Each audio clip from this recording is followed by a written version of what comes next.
Fala galerinha do YouTube, aqui quem fala é o Victor e bem-vindos a mais um vídeo.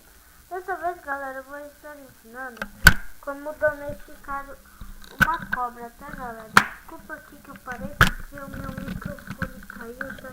E eu tô arrumando ele e vocês devem estar ouvindo um pouquinho mais baixo nesse instante, mas agora já deve ter melhorado. Primeiro, né, você vai ter que achar as cobras, né? Fazer isso daqui, ó. Isso daqui que eu fiz. Não, primeiro você vai matar ela. Tá, galera?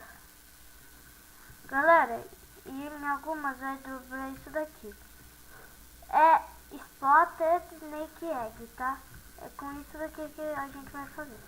A gente vai fazer isso daqui. Colocar um bloco no meio e fazer isso com tocha. E vai, contando daqui, você vai colocar 1, 2, 3, 4, 5. Você vai fazer assim. Aí você vai colocar um ovo assim,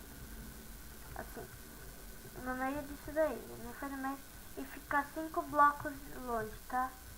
E esperar até nascer, tá galera? Quando nascer, eu volto, tá galera? E eu já, galera, nasceu o nosso ovinho, aí a gente vai escolher um nome, tipo, Pokémon. Vou colocar Snake, tá? Aqui ó. Vou colocar Snake mesmo, tá galera? Dá um Bunny. E nasceu nossa coral. Galera, quando você mata uma coral, às vezes você ganha um ovo de coral. Vai nascer uma coral, tá? Não vai nascer uma cobra assim, tá? Tem uma cobra aqui que é gigante. Aí que você ia apertando com direito. Galera, e no vídeo de como domesticar e montar no elefante, falei esquerdo, né? Mas é o direito, tá? Desculpem todo esse erro. Tá, galera?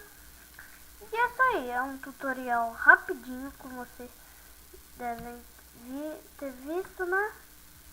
É isso daqui, galera. Esse vídeo vai ficando por aqui. E até a próxima. Falou, fui!